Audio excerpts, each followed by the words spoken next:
Welcome to the All the Answers podcast. I'm your host, Matt Easton, where we try and get you all the answers. I've got one of my favorite people in the world today on the podcast, my son, Anderson, Ando, as I like to call you.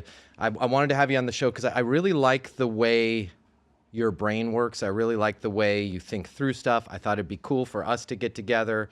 I know you're always asking questions. I know you're always trying to figure stuff out. So I thought maybe we can do that together today on the podcast, see if we can figure some stuff out together. Welcome to the show, Anderson. Yeah, how's everything going? That's going pretty good. Thank you so much for having me. Well, thank you so much for being a part of everything here. What are some of the things we want to figure out today? What are some questions that you have as you're kind of going through high school, into life, whatever it is? I'll try and get you all the answers here. What's going on in your world? Okay, so I've been taking notes here. One of the first questions that I wanted to ask you was, do you think your image is more important or what you say is more important when making a first impression? That's a really good question. And I think the fact that you're thinking about making first impressions says your head's in the right place. What do you think the answer is to that? Like what's your thoughts on that? Well, I think what I would think maybe is your image, because when people tend to remember you, like it's your first impression, I don't think they remember what you say as much as they remember just the idea of you. Yeah. And I think your image is a big part of that. I would agree with that. And I think something that we mess up a lot is you're not going to get the chance to really talk to somebody, right? The question was, is it your image or what you say? If your image is scary, if your image is terrifying, if your, posture is bad and you look like a jerk, I'm just being honest with you, you're not really going to get an opportunity to talk to somebody. That being said, I think especially young people, all people do this a lot, is we think we have to be wearing like the most expensive stuff and everything has to be perfect. It doesn't. You could have a little white, doesn't have to even be a polo shirt. You could have a nice t-shirt. Just as far as your image, keep yourself clean, right? Learn how to look people in the eye, be presentable, and then go for it. Right? Like there's never a second time to make a first impression with somebody, and opportunities go just by. And I think we miss out on that stuff a lot. Then what's really important is what you say. As you've been kind of cruising around with me, as you've been hanging around the world, what have you noticed in terms of people being either skillful or not skillful in how they talk to other people? Well, I mean, I think we always talk about it after we see this, but I think for example, if someone's being rude to a valet or a waiter or something, usually they kind of, I don't want to say rude, but they don't get the best service back. And then when someone's really skillful and they're really nice, Yep. it just is, it ends up being better for both people. I could not agree with you more. And what I think we don't realize is when we're out there in the world and we're crappy to people, we're rude to people, there's other people taking notice of that, right? And not to be weird, but I think the universe is taking notice of that. And you're putting out bad energy, you're not being skillful. So even if it is somebody where you think this is not an opportunity, like I'm not trying to make a connection here, you should always be in practice of how to be polite, how to look somebody in the eye, how to ask for things skillfully, just how to communicate skillfully. And I think the world has gotten way worse at that because of the phones and everything. We're not good at that. But yeah, I agree with you. Have a clean image. Learn how to talk to people. The other thing that I would give you as far as advice of your image is, and I'm not saying be totally judgmental of the people you hang around with, but always be kind of recruiting people and always be kind of reaching out and being like, how can I make a new connection with somebody? Something you might have noticed when you're hanging around with me, like a lot of people are like, oh, Mr. Easton, how are you doing? Right? Yeah. It doesn't happen. I'm not that famous, right? Like it's because when I see those people, I try and remember their names. I shake their hand. Thank you so much for having us. I try and really make a good first impression with everybody out there. Yeah, I think that's really important. Yeah, I think, every week, if you could meet 2 or 3 new people, even if it goes nowhere, I'm not saying you have to try and, meet people and be like, oh, they're going to give me a job or I'm going to get a ride on their boat or whatever it is. Just get in practice of introducing yourself to people, of meeting people. And on the image side, even if your image isn't the best, right? You got to go with what you have to go with. You guys were in Philly at a hockey tournament. Yeah. I was out at breakfast. I saw this guy. His name's Marcus Lemonis. I really like this guy. This guy's really cool. He's exponentially cooler than me. He was having breakfast with his wife. I'm wearing a swimsuit because I was going to go to the beach, right? And a silly t-shirt. I thought it was silly, but I'm like, ugh. I am not looking the best to meet Marcus Lemonis today. But I'm like, I am never going to see this guy again. So I tried to be as skillful as possible despite my image. Walked up to them. Hey, Bobby, that was the name of his wife. I just want to let you know your husband's amazing. He's awesome. He's changed my life. He's changing people. Thank you so much. Introduced myself, first name, last name. I don't know if the guy even remembers it, but that's the kind of stuff. If you can get in the habit of doing that, of meeting people when those opportunities come, introducing yourself as skillfully as possible, even if you're wearing a swimsuit, life will, all of the sudden, you'll start to notice you'll get lucky and that energy will come back to you. Yeah. Another thing that I wanted to ask you was, how did you first get into sales? Because I know that like you're really into sales, I Yeah. have to say. But I was just wondering, like, was there a single moment where you realized like I want to dedicate my life to sales or anything like that? I mean, yes and no. I always just wanted to do something big. And I knew I was never going to be a doctor or a lawyer or all that class of stuff. Like, Nana, right? When she's like, man, you got to be a doctor or a lawyer, right? Like, Yeah. and I knew that was probably not in the cards for me. And I think more importantly, all of the stuff that bothered me when I was young, when I was your age, 99% of it was because it was out of my control, right? Like I didn't have a car when I was your age. I thought it was because it was out of my control. I probably could have bought a car. And I thought, boy, if I could get really good at sales, I can meet people, I can talk to people, I can make things happen. And all of that is in my control. I don't need $20 million to start a business. I don't need a $500,000 college education to be able to do this. This is something that I could do. This is something that you can do.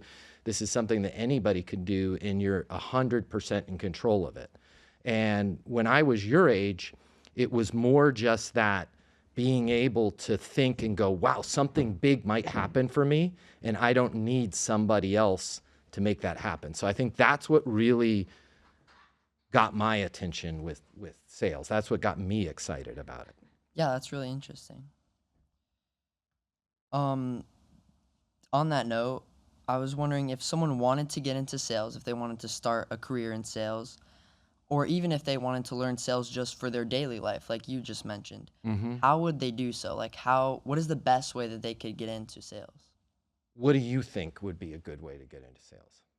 Well, I think the best way to get into sales probably would be like doing some research, like, I don't know, maybe watching YouTube videos or something like that.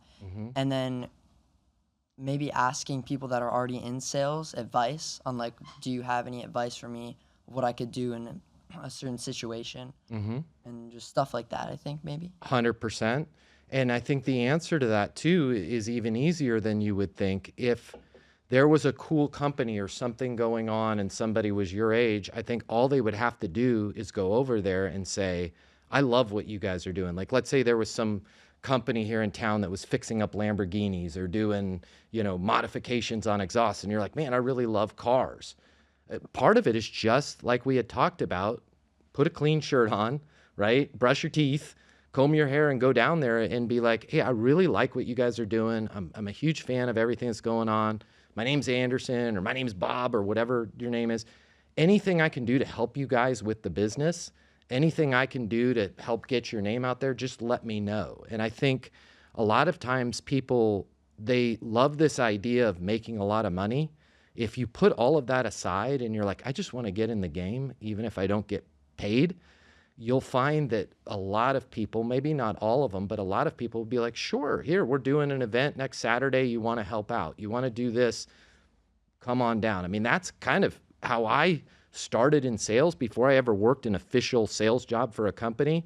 I was always helping out cool people around Boulder, Colorado, being like, hey, do you need any help with this? Or you've got an event coming up, or you've got this. Do you need somebody to hand out flyers? And they didn't even have to pay me, but I got right up at the top and was able to get involved with people and do stuff. And again, I didn't have the YouTube. I couldn't follow Matt Easton on Instagram or TikTok or all of that, but I didn't even need to.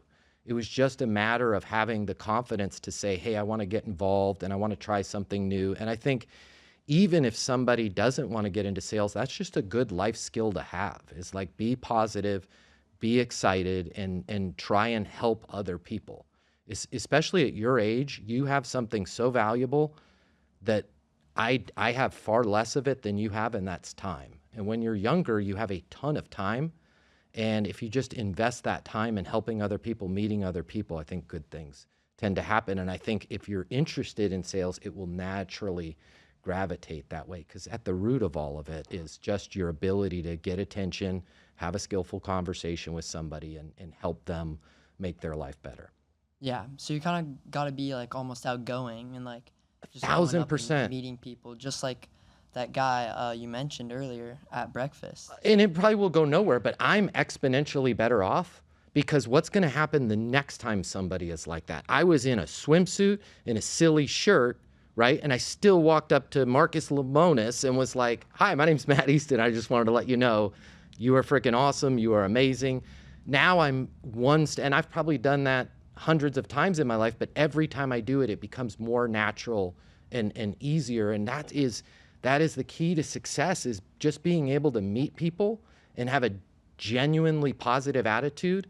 I'll give you another secret on that. Have no agenda. You don't need to get something from somebody to tell them like, thank you. You don't need to have somebody give you a check or give you a job for you to say, man, it's really cool what you're doing. You don't need to officially apply for a job to say, hey, if you ever need anything, if you ever need help with anything, deal me in. And I think if you have that attitude, no matter what your education is, no matter how much money you have, again, you have to have a little bit of a better appearance, but you don't need money to have a good appearance. But again, if you're wearing a silly beach t-shirt and a swimsuit and you're like, I got one shot at this, you got to rock it with the beach t-shirt and the swimsuit, because those opportunities will pass you by. Yeah. Another thing that I wanted to ask you is that, do you think someone has to be really passionate about sales in order to be really good at it? That's a really good question. What do you think the answer is? Well, I think that if you're passionate about sales, I think it makes it a whole lot easier because you're like motivated and you want to learn more about it. But I also think that if you're just like dedicated and work really hard at it, I think you can still become good at sales either way. I agree with both of those, and if I could, I'd add a third to it. I think the people that I've seen, and I've coached hundreds of them, and I've been around thousands of them, the third little X factor that they have is they just want to be in the game. It's like you playing hockey yourself a lot of the time. Hopefully we'll get that all of the time, but everybody's not like this all the time.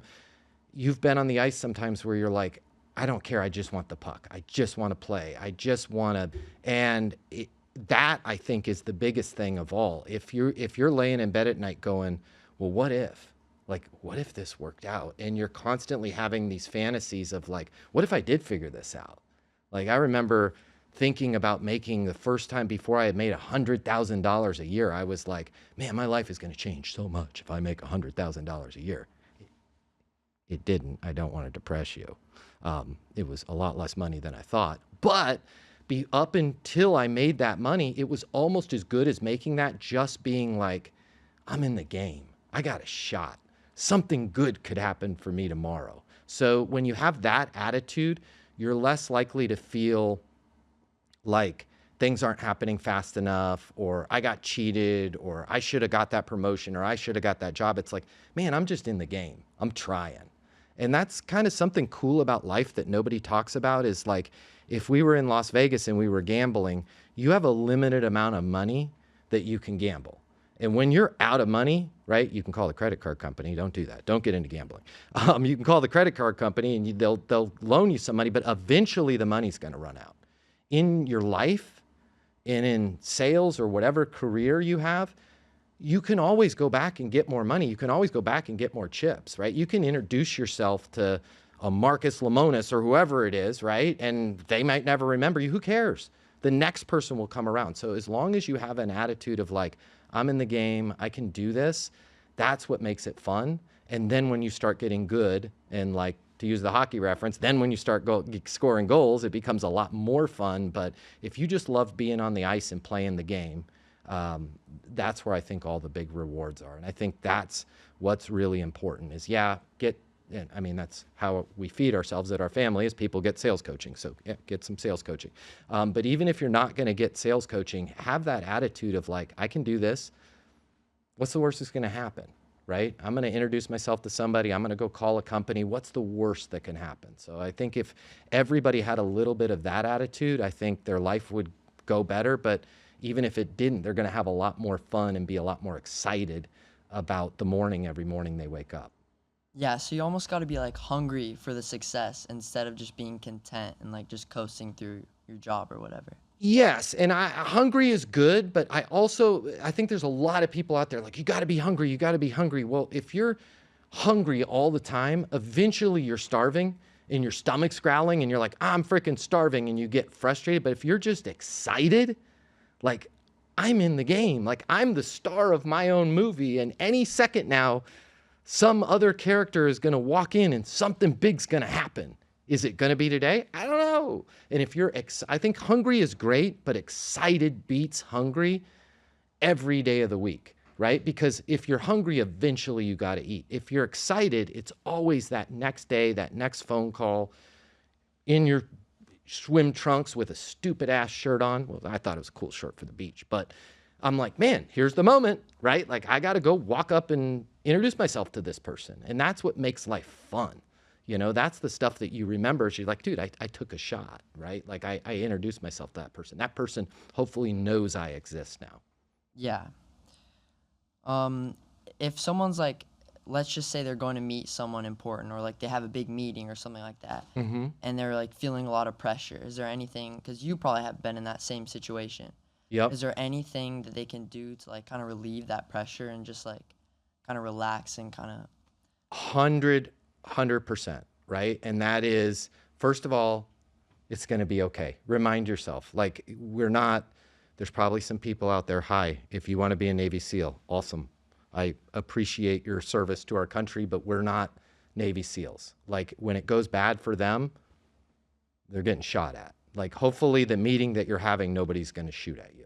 And you have to realize that I'm going to be fine. I'm going to be great. And then I always kind of have these two questions that I ask myself before things are really important, before like a really important meeting. I always ask myself, is it within the realm of possibility that this conversation could go really well? My life could be better. I can help this person. This could be an awesome conversation or an awesome meeting or an awesome job interview. And 100% of the time, I have yet to run into a time where I'm like, no, there is no way. It is not humanly possible for this to go well. This is going to go terrible. I just ask myself, could this go well? Sure. And then the next question I ask myself, well, if it was to go well, how would it go well? Right? And then I start finding, I'm relaxed, I'm positive, I'm looking them in the eye, I'm saying things like, hey, what's the most important thing that we need to accomplish over these 20 minutes? And I visualize it going well. Your brain is a really powerful computer, Anderson. And if you're thinking of all the ways things could go bad before it, that's the direction you're going to go. Like your brain doesn't understand good, bad, or whatever you think about, it will go that way. So when you're stepping into an important meeting or you're on your way to a job interview or even a date with some girl or whatever it is, like, could this go great? Sure. Awesome. If it was going to go great, how would it go great?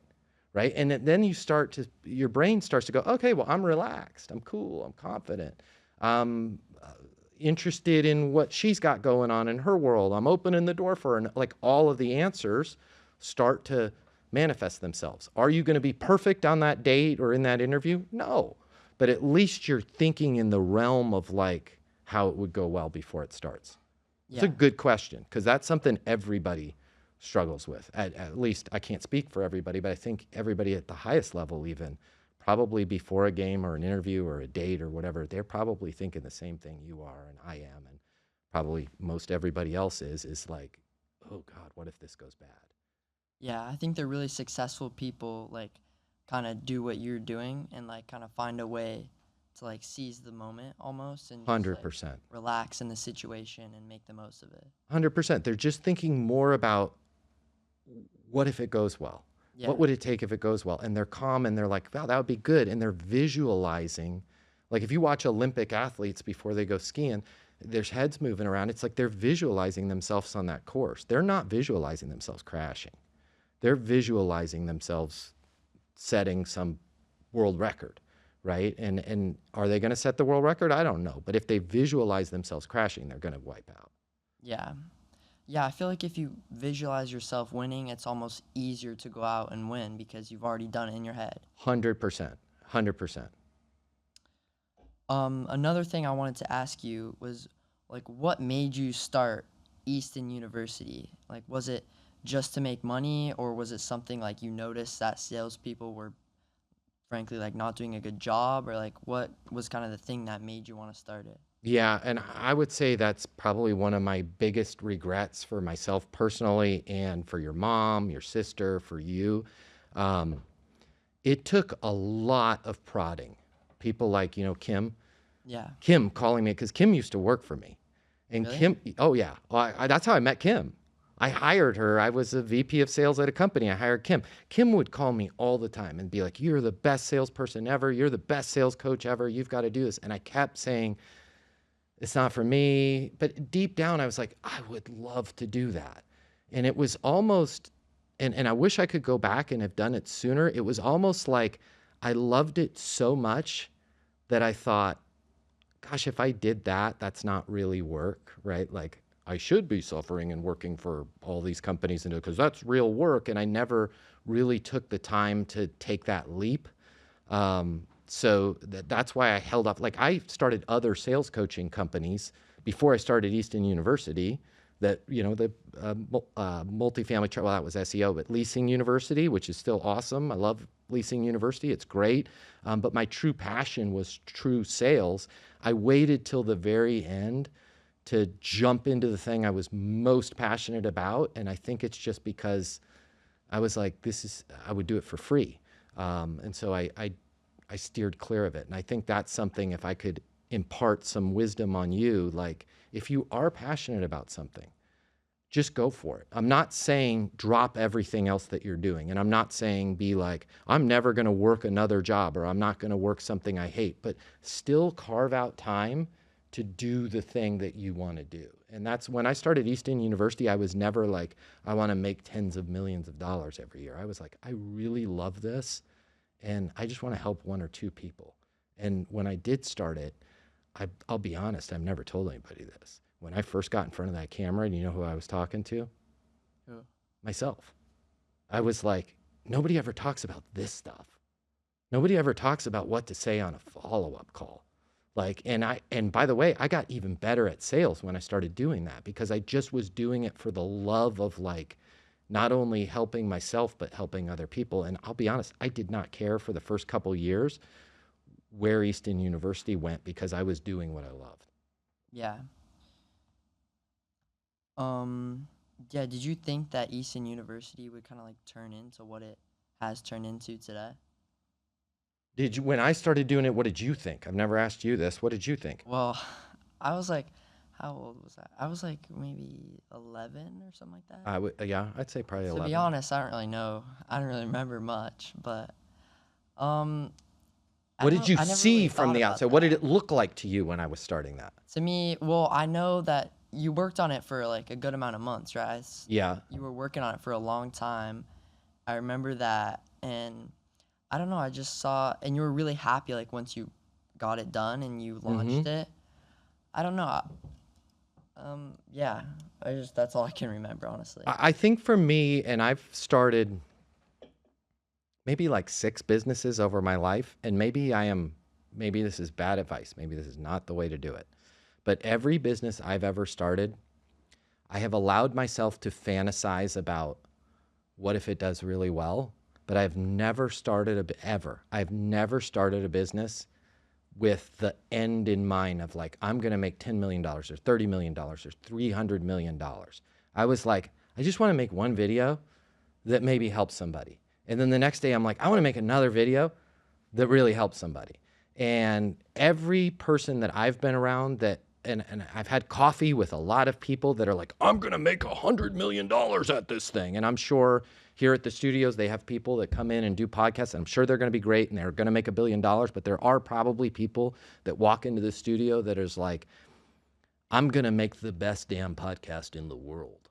And I think most of the time when you have that attitude, it probably goes nowhere because your heart's not in it. You're just basically scratching a lotto ticket that goes nowhere and nothing happens. But I think if you were like today, I don't care where this podcast goes. Today, if one person watches this and they're a little bit better off, that's worth my time. Hopefully it's worth your time. It's worth everybody's time. And I think that's the attitude that you have to have. Yeah, so just instead of focusing on the end goal, almost like focusing on the process and kind of. Yes, the process, and focus on why the hell you're doing. Besides the money, money's great. Take the money, put it off to the side and going, how am I making the world a better place with this? If you start a business and you can articulate how you're making the world a better place and not, well, I'm going to sell this business and make $300 million, good things will happen for you. Yeah.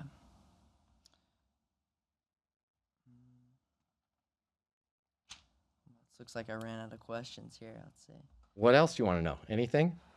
Something, if you had any like advice for me, if I were to like start a business from scratch like you did, what is like one piece of advice that you think is really important for me to always keep in my mind and just know? Maybe I don't have the best blueprint for starting a business, but I'm going to give you my blueprint. Okay. And that is this. Don't borrow any money to start the business. You don't need 25 partners to start the business. You need yourself, and every day just start getting a little bit better yourself. Work on everything yourself. Don't be too good to do anything. You don't need to hire somebody else to do this for you and that for you. You just need to be passionate about what you're doing and start doing it.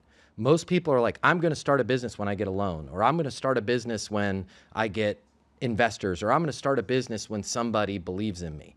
That's never going to happen. You've got to believe in yourself. And I said I've started roughly 6 businesses in my life. If you take all the things that I started in my head when I was your age, the number's probably in the hundreds. Like, I was the kid that was broke who spent all of his Christmas money on business cards. I still have one. The Astonishing Advancements. Yep.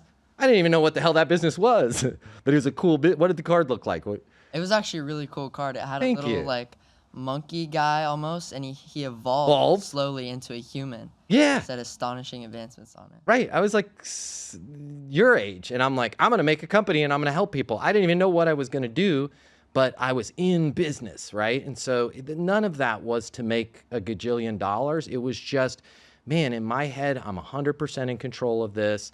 I'm doing my own thing. And I think everybody out there, I think that's one of the best things in life. Having children, best thing in life. Getting married, one of the best things in life. Having a dream, right up there with having kids and getting married. And it's just so many people don't have a dream, right? Like when Ben started this studio, it started with Ben sitting around going, man, I want to create a podcast studio. Right? And it's like that in and of itself, that's life. That will get you excited. So if you want to start a business, don't borrow any money, because if it falls on its face, right? I've had hundreds of ideas that have fallen on their face. Just start. Just do it. And you're going to find you sleep so much better at night when you have a dream, and you're going to find you walk with more confidence when you have a dream and you're more excited. So another thing that I wanted to know is I was just wondering like how has sales changed in recent years, like for example with the introduction of phones and the internet and all things like that. Yeah, and I would say social media is like way more than that, yeah? Yeah, yeah. And I think sales changed a lot even before your memory, and it really makes me sad because there's a huge miscommunication out there. All right. And I went to, do you know what I graduated college with? Do you know what I studied in college? Um actually I don't know. Forgot. Marketing. Marketing? Marketing. Because there's no sales really in college, Yeah. right? Here's where everybody's got it screwed up, Anderson. They think marketing and sales are the same thing. They're not. The internet, phones, apps, social media, freaking awesome. Really great for marketing. But marketing is not sales. Marketing is one-way traffic. It's a one-way conversation. I'm going to put out a video. I'm going to make an advertisement. I'm going to buy clicks to my website. I'm going to have a website. That's all one-way traffic. And people now think that that's what sales is.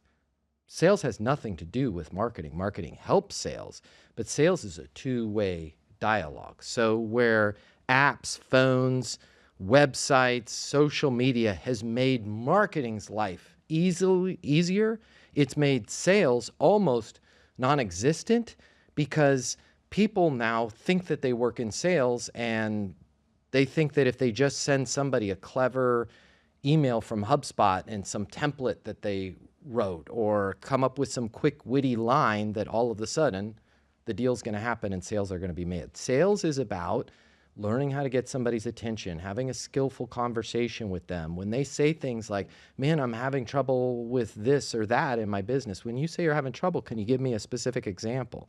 And literally walking that person, understanding what's going on in their world, with their business, with their personal life, whatever it is that you're selling, and then being able to repeat their situation back to them, that has gotten exponentially worse. When we didn't have marketing, all we had was a conversation. Now that we have all of this marketing help, we don't have good conversations, and we expect that person to just arrive at making a decision because they saw a clever ad or because they got some sort of really cool written email or you've got a really cool app or whatever it is. And that just doesn't work. That only scratches the surface of how much help you can provide. And that's what's kind of cool about sales is everything I just explained to you, you can work on that without even working in sales.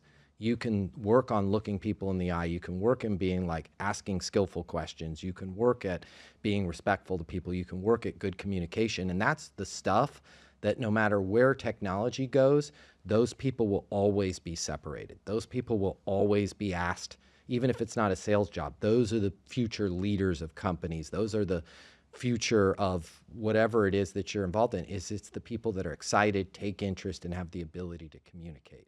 And I feel like sales has gotten exponentially worse over the years because everybody thinks it's just about having great marketing and then some really clever way to close the deal, and it's not. Yeah, so it's almost like a two-way conversation. You have to adapt to them rather than just like a pitch. 100% it's a two-way conversation. It's a relationship. And I want to give you some other advice around that. It's not making small talk. Like there's this thing that they talk about in business, like building rapport. It's not, hey, is it cold enough for you outside? Or did you see the big game? It's not that. It's being able to skillfully say, here's something that's going on. How are you dealing with that? Right? Or when you say when you say you guys want to move to San Diego, why San Diego? Why is San Diego so important to you? What's your biggest reason for selling this house or whatever the situation is? It's being able to skillfully ask questions and listen. And I think a lot of times when we're not trained to do that, we're just watching the other person talk and we're waiting for their lips to stop moving so that we can say the next thing that we're going to say. And that's not what sales is about. And I don't think that's what life is about. I don't think you're going to get a date with somebody just waiting to like say something cool, right? It's all about being able to meet that person, learn about their situation, and be able to have a great, great conversation with them. And unfortunately, great conversations are few and far between thanks to technology. But lot of wonderful stuff technology's given us, but that's not very wonderful. Yeah. One thing that I wanted to ask you is there like ever a moment in time where you just wanted to give up, whether that be on your job or like building Easton University, building your business? Because I know there's been a lot of times where I just wanted to give up. Yeah. Like doing my homework, I'm done. Talk to me about the times you've wanted to give up. Well, usually like I'm doing my homework, it's like so repetitive, and I just don't want to do it. Like I just want to give up.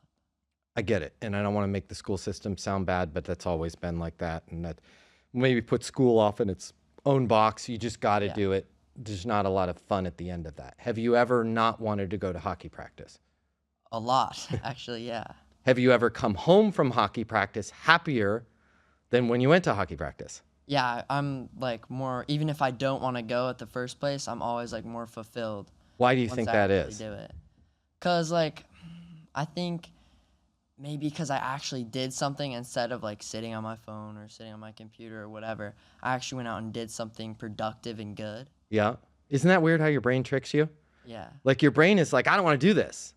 I don't want to call this person. I don't want to go to work today. And it's like when with jiu-jitsu with me, I never wanted to go to jiu-jitsu. I'm like, I have to use this general area of my body to make a living. And like, I've had plenty of black eyes, plenty of, cuts and all kinds of, how many times have I come home and mom's like, your head is freaking bleeding. Yeah. Right? All the time. Oh, I didn't want to do it, but it's the times that I didn't want to do it. I'm not saying every time, but more than 50% of the time when I did something, I felt better from doing it. And I think you have to just kind of fight through that. There's only one thing in my entire life that I have never been like, I don't want to do this.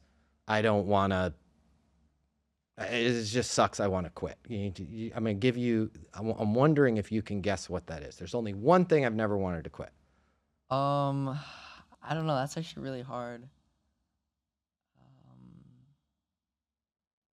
I don't know. I'll give you a clue. Her initials are I know. H-E. My mom. Your mom, right? That's where kind of like life is pretty cool. Like if you can find somebody where you're like, no matter what, you're like, man, I want to go out with them. I want to spend time with them. That's the only thing ever that I didn't want to quit. Everything else I've wanted to quit. And the higher the pressure is and the higher the stakes are, like Easton University, at least once a day, I'm like, this is so damn hard, right? And like everybody's going to the beach on a Sunday and I'm sitting there trying to figure out how to make people's lives better on my lives on Monday. I want to quit every single day. Other than your mom, jiu-jitsu, Easton University, all my jobs, every sport I've ever done. I have, thrown many a skateboard when I was a kid in the bushes and went right back and got it later. That's just a part of life. And what's really cool is I think that's the way God or the universe kind of designed this stuff is it's like, I'm not going to make this easy for you, right? Because if you don't have the lows, you can't have the highs. And I'm not saying having a relationship, there's not lows. I'm just saying with true love, that's kind of the only thing you don't want to quit. Everything else, hockey, your career, you're gonna want to quit that, and you just have to kind of like when that little voice, when that little inner bitch shows up, you just got to kind of be like, I'm going. Yeah. And I think one of the easiest things, and I think that's where hockey helps you, is it's like I've got a team. I have to be there. I have to do this. I can't let people down. And I think that's where a lot of people aren't cut out to own their own business is with your job. Like when you do have a big job, you're like, well, if I don't show up today, I'm going to get fired. And I think that's why a lot of people either never start a business or quit a business because there is no, if you own the company, nobody's going to fire you. Nobody's going to know if you don't show up that day. Yeah. You just have to have built up that muscle of like, I'll quit tomorrow, but not today. And then every day it's like, well, I'll quit tomorrow, but not today. And then the next thing you know, you've got your black belt or you've got a business that's profitable or whatever it is, just quit tomorrow. But I think most people never build that up in their life, that autonomous way of being like, I'm not going to quit right now. And that's why they quit everything else. Yeah. It's interesting how like the best things in life, the things that you really should be doing are like a lot of times the hardest and like the most difficult. Why do you think it's set up like that? Because I think once you do those like the most difficult things and you actually do it and you accomplish it, I think it's meant to feel much better once you do it. 100%. Like when your friend Blake came over yesterday with his car, and I was like, man, this Mustang's badass. Like, how much did his eyes light up? And how much does he love that car? He said it made his day.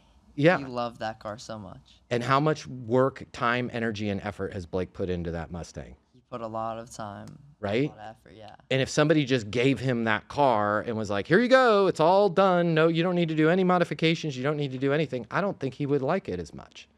Yeah, almost like most of the satisfaction comes from the process instead of the actual like final result. Correct. Yeah. And it's like, and I think that's where, like, I had friends, because growing up, don't hang out with people like this. But I had friends that were really good at, you know what shoplifting is? Yeah. Okay. Do they still call it shoplifting? I don't know. Yeah, or just like stealing or whatever, yeah. Back when I was a kid, we called it shoplifting. I had kids that were really good at shoplifting that I knew. Steve was one of them. Steve could steal anything. All of the stuff that Steve stole, do you think he liked it? No. I think maybe, yeah, the first time he was like, ooh, a Sony Walkman, right? And then literally Steve was just handing out Sony Walkmans. Like, he had no joy of that. And I remember I got a Sony Walkman, not from Steve.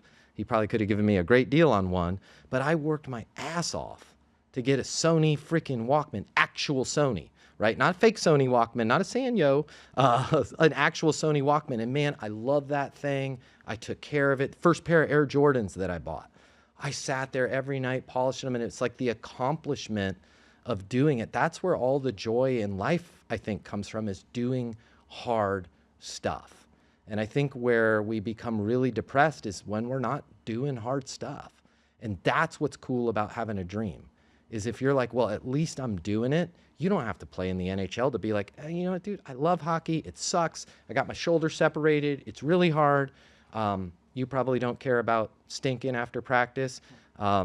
Stinks your mom and I out of the car, but you're like, there's probably a lot other things you would rather be doing on a Thursday night than busting your ass on the ice. But that's what's making, I think that's the stuff that brings you true joy in life, is like, I'm going to go for it. I'm going to try it. I'm going to do this. And when things come easy, whether you steal it or somebody gives them to you, life is designed to not reward that internally for you. Yeah, I feel like it's even harder to like actually like commit to stuff and really do it, because it's so easy to just take the easy route and just like stop or just like go on your phone or something, you know? 100%. And I'll tell you, the next level of that is you, and probably the best advice I could give you is, in the beginning, don't even tell people about this. But if you can start having some dreams in your head, and the reason why I say don't tell people is be really careful, because if you tell especially your friends, they'll be like, that's stupid. You're never going to do that. But like, have that dream in your head, whatever it is, right? Like, I want a freaking Midnight Express fishing boat or whatever it is. And you're going to find, like, when you lock in on something, even if you don't have it, you're like, dude, I'm working towards that. I've got something I'm working on. I've got something I'm working towards. And it's like, for me, when time was the lowest in my life, the one thing I had that nobody could take away is I was like, man, I'm going to freaking make it someday. And I'm going to do something big someday. And all the times where I never could get a date, or because back then you had to have a car. It wasn't like followers, right? You had to have freaking wheels. You got to have a truck or a Jeep or a GTI or something. I didn't have any of those. And I'm like, cool, y'all enjoy homecoming. I'm going to be working on astonishing advancements. I got a business card, right? And it's like, that's what got me through every night. And that's it's unstoppable. Like, it's like, man, I'm working on something. And if I could, like, man, if you could just get dreams, hold on to those dreams. Don't let people talk you out of your dreams. If you're around people that tend to talk you out of stuff rather than like support you, those are probably people you don't want in your life. Yeah. A thing I was wondering is, I was just wondering, like, did you ever have a business that failed, and like, what did you learn from that? 100,000%. I typically got every job I ever interviewed for, because I think I was pretty good at it. I'm not trying to brag. I have been let go from jobs before. There was one that really broke my heart. I'm not going to say the name of the company or the people involved. I later found out it's because the person that hired me was having an affair with somebody else and she wanted my territory. But yes, it crushed me to my soul, both losing a job and having businesses that didn't work. That is the hardest thing ever when you have something that doesn't work out. Again, I've had 6-ish successful businesses that I've started from nothing. There's 100 ideas in there that didn't get off the ground. It sucks. It's hard. The best thing to do, though, when something like that happens to you is have another dream, right? Like if one door closes, create something else. The worst thing, and I've never done this, the lowest point you can get to in your life is when you're like, I have nothing. I've quit everything. I have nothing else that I'm working towards, right? Like I got broken up with. You should immediately, the day you get broken up with, feel sorry for yourself for 20 minutes and then be like, dude, next person's going to be way better, and start visualizing that next person, right? How do I meet her? Where do I go? What do I do? What should I work on myself? And again, that's what's going to get you going. That's what's going to get you out of bed, is like, I'm in the game, right? Kind of like the Navy SEALs. As long as you're breathing, you're in the fight, right? And as long as you're breathing, Anderson, you're in the fight. You can be doing this. And it's like, that's where all the rewards of life are, is just having something that you're striving to. And I think that's probably why a lot of people that get wealthy start to get depressed, is I think they stop doing the things that got them there, and they stop being, again, I like the word hungry, but they're less hungry, but I think a better word is they're less excited. Like they have not, once you have everything, it's hard to get excited and be like, well, that's the next thing that I'm working on. And I think that's maybe part of the design of this world, is it's like, if you feel like you have everything you want, the world is going to challenge you to be like, okay, well, what's the next thing you can work on? As long as you have something you're working on, man, you're going to be motivated, and you're going to feel, I'm not saying you're going to feel great all the time, but you're going to feel a lot better. Yeah. So just having the opportunity to do something was like kind of your motivation?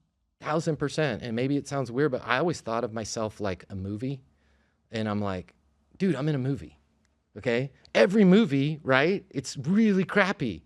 I'm just in the crappy part of the movie, right? Like this is just as cool as the good part of the movie, because look, I'm gonna figure it out.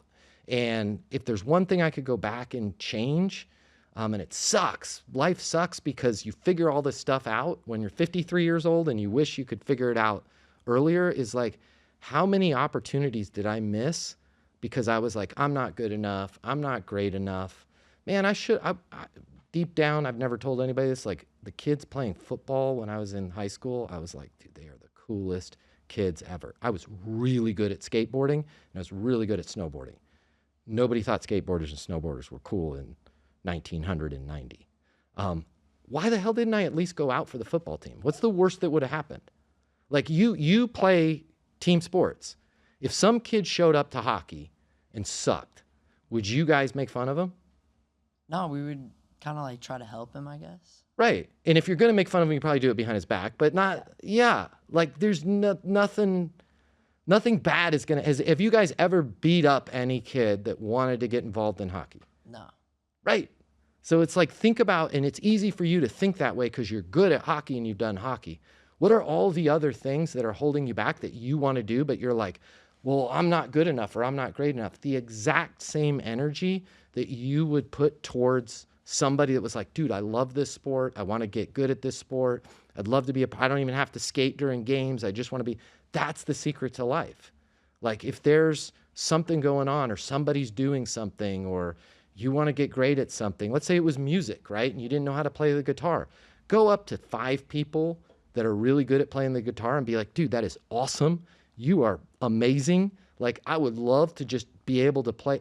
4 or 5, if not 5 out of 5 of those people would be like, dude, let me show you an A chord, right? That life is waiting to help you.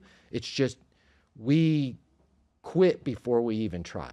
And even if you sucked at playing the guitar, at least you tried. Yeah, so you kind of just got to forget almost your like internal conscious and your self-consciousness. Yeah. And just go and be outgoing. The biggest bully ever is yourself. you know, and people never figure that out. And by the way, the people that are the worst bullies to themselves, they're the ones that are walking around the planet going, life sucks, everybody sucks, everybody's mean to me. No, they're not, dude or dudette. You are mean to yourself. Like, you're not even giving yourself a chance. And I look at the appearance of a lot of people and I'm like, they are purposely trying to put their, like, back to your brand or your image. There are people that are walking around purposely trying to have the worst possible image. Why?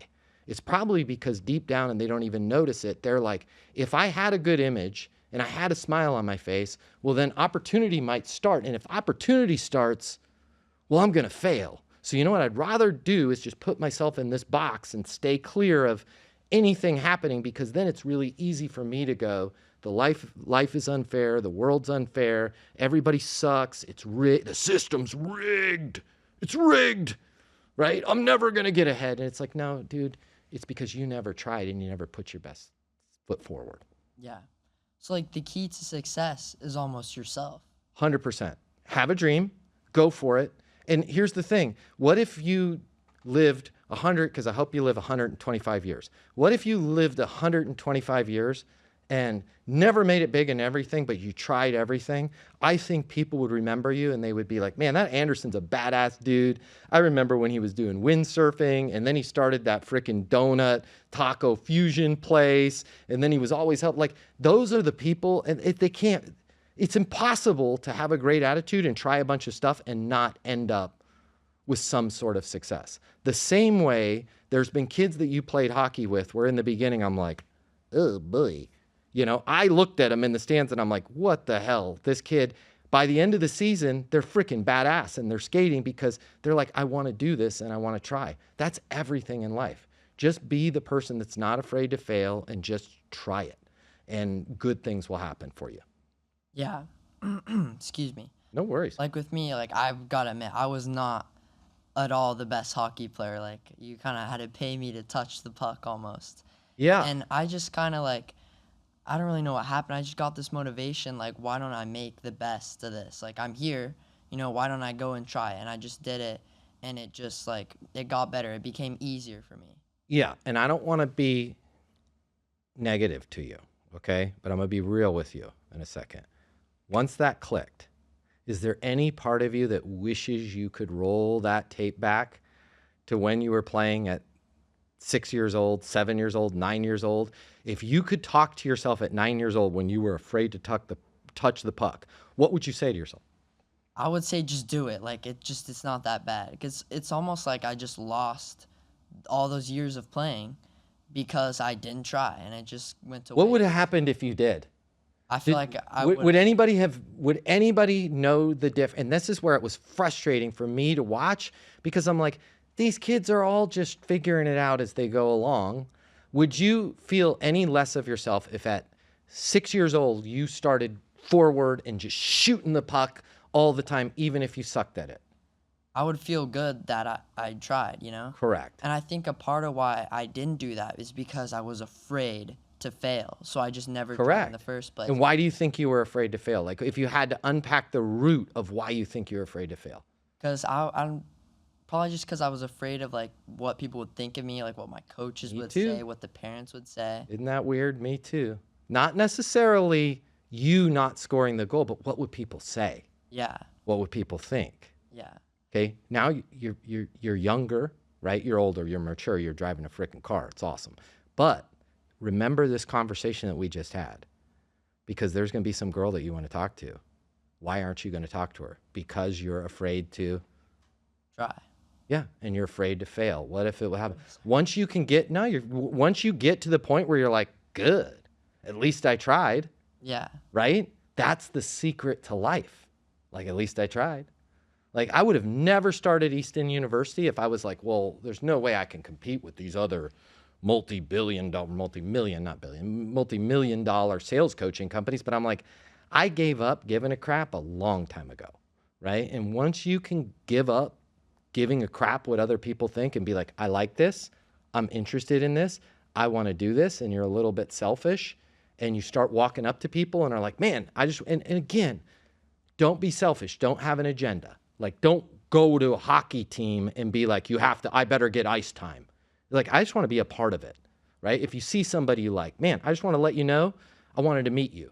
That's it. That's all you have to do. And when that little inner bitch pops on your shoulder and is like, people will make fun of you, I'm just going to give you some advice.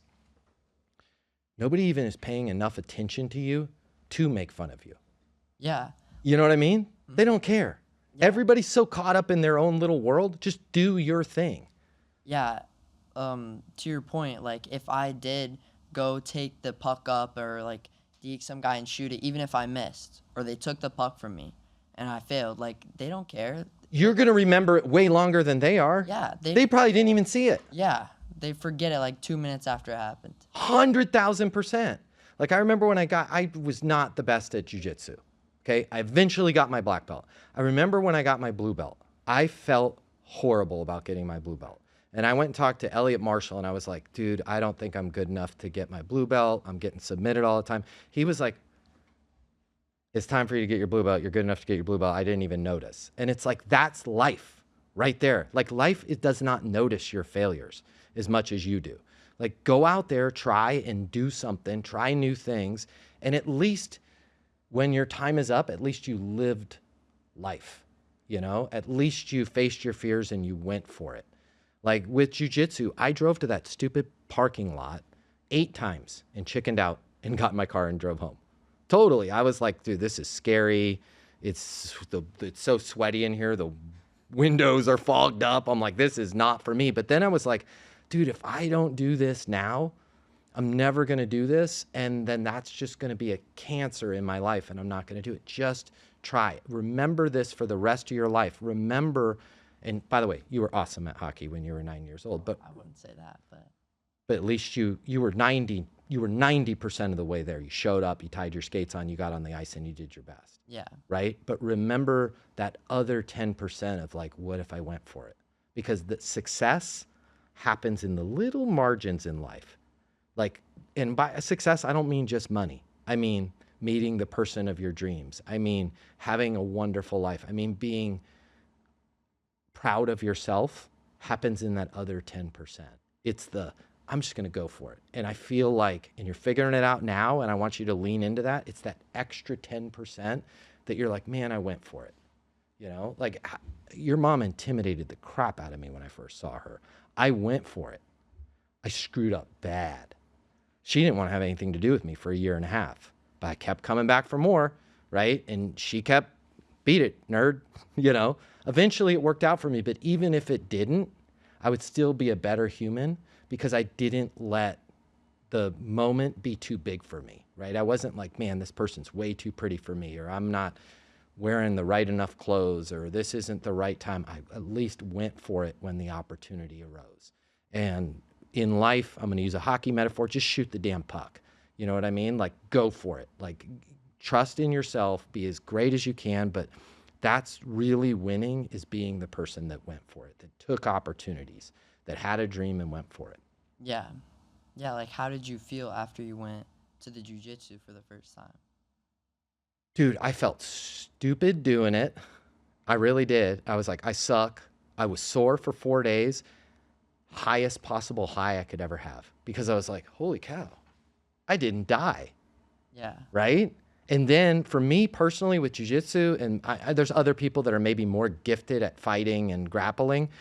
We had a warm-up in that class that was really hard. I was like, I'm going to get through half of the warm-up without feeling like I was going to throw up. Right? And then every day when I left, I just focused on the win. I was like, well, at least I showed up. Right? And then I made it through the warm-up. And then eventually, like you with hockey, I found a couple things that I was really, really good at. Like there was a triangle, like, man, dude, triangle submission, that was my jam. And then I started to love it. But where I loved it before I got good at it was I was like, I am doing something that is really freaking hard and I'm not quitting. And I remember just driving home from jiu-jitsu being like, and not to be a jerk, but looking at the other people in the cars and I'm like, those little bitches didn't do what I just did. You know what I mean? Like, dude, I just did something that I was terrified of, right? And that's what kept me coming back for more, is it's like I am constantly going to challenge myself. And you don't have to fight other people to get that feeling, right? You Yeah. can have that feeling. You can look over at the other people in the car. For me, it was I was on a city bus, but I was on a city bus with a business card in my pocket. You know? Yeah. I was like, astonishing advancements. What does your company do? I have no freaking clue. But I had a company, right? I had something I was working on. I had, you know, even if I was single, in my head, I had, your mom was always in my head my whole life. I was like, this is the perfect person, right? I'm going to eventually find that perfect person. And it's like, that will get you through the darkest times. It's like, if you're just in a cave and it's sealed up, that sucks. But if you're in a tunnel and you know if you keep going, eventually there'll be light, it's like, I'll just take 4 more steps. Yeah. You know what I mean? I'll just take 4 more steps. I'll just take 4 more steps. And I think that's really the secret to life. Yeah, so you almost got to focus on the little wins and like making a little bit of like progress rather than the end goal. 100%. And even if it's not progress, this is what I want to just impart to you. Even if it's not, doing it is progress. Does that make sense? Yeah. Trying, everything in life you have to suck at before you get good at it. And if you're really good at it without sucking at it, you are Steve, the kid that stole Sony Walkmans, right? Like, that's not anything good. Nothing good comes from like, I'm naturally really good at this, because you're never going to appreciate it. So don't be afraid to suck. Just go for it. Try new things. I mean, use good judgment. Don't do stupid stuff with your life. Yeah. But as long as like whatever the voices are guiding you are like, dude, this is good. It's okay to meet that person. It's okay to introduce myself to that person. It's okay to tell somebody, like, how many times have you heard me walk up to somebody with a nice car and be like, thank you so much for driving this car today. Like, you are the curator of the world and you just made the world a better place. Yeah. You know, when somebody told Blake his Mustang was cool, how did Blake feel about that? He was so happy. So happy. How many times do people see somebody with a great car and they're like, this is how it starts. You see somebody with something really cool and you're like, I'd be embarrassed to tell them I think that's cool. That's the start. The next thing is you're like, they probably didn't earn it. And then the next level of that is you feel animosity and hatred and you despise that person. Like, that's the road of evil. Is like, when there's something that excites you and you're interested, don't be afraid to go up and go, man, this is really cool. This is awesome. This is great. How do I get involved in this? Worst case that they're gonna be like, I'm busy, I don't have time for it. But at least you tried. At least you introduced yourself. You know, even if you're not dressed right or whatever, at least you're in the freaking game. And being in the game is more important than anything else in life. Yeah, that's like what you did back in Boulder. You just tried and you were in the game and you were outgoing. Yep. And you went up to people and just asked like, hey, how did you do this? 100%. Yeah. And what they didn't realize, and maybe I didn't realize it at the time, that's the fuel that kept me going, is I was in the game. Yeah. Like, it's like gambling, man. And don't get started on the gambling. I won't. Okay. But it's gambling with the most valuable thing there is, and that's life. And I don't mean gambling with your life. I don't mean do stupid stuff. Don't go jump off a cliff with a wingsuit you made yourself. But just being like, man, I'm going to let this person know I'm impressed by this. I'm going to walk into this business and be like, man, I think this is cool. I'm going to walk up to a person with that car and be like, dude, this is really, really awesome. I just want to let you know. Like, someday I would love to have a car like this. At least there's an opportunity that either that person or the universe is going to be like, dude, we're going to throw you another little opportunity. And then you're going to grab onto that. And we're going to throw you another little opportunity. And then the next thing you know, you're skating on the ice, scoring goals because you went for it. Yeah. So basically the main things that I'm going to take away is like, you got to take all the opportunities. You got to forget like your self-consciousness. Mm-hmm. And you just got to do it. You are going to hate not going for it for the rest of your life. Being embarrassed, that's it. I'm telling you. Being embarrassed is that. It's a moment. Not doing something is forever. Yeah. You know? Mm-hmm. And be like, screw it. I have to choose. Do I want to choose between pain, discomfort, and regret forever, or being embarrassed for a brief moment? Yeah. Choose the brief moment, right? Talk to that person. Introduce yourself. Try something new. And then you're going to find those moments that you're not even embarrassed by them anymore. Yeah. Right? You're just like, well, this is what I do. I go for stuff. Yeah. Well, awesome, man. I really enjoyed our conversation. It was awesome having you here on All the Answers. I hope I got you one or two of the answers. You got me 3 or 4 answers yourself. I always am better off having a conversation with you. I love the way your brain works. You're a great person, and I love hanging out with you, even though you're legally required to hang out with me for the next 2 years or so. I hope you'll continue to hang out with me after you're not legally required to do so when you turn 18. Yeah, of course. Thank you so much for having me. Yeah, thanks for being here, Anderson. Hey, thank you so much for joining us. Make sure you share this if you've got somebody that you think would get some benefit from it. That's what we're doing it. And thank you so much for being on All the Answers.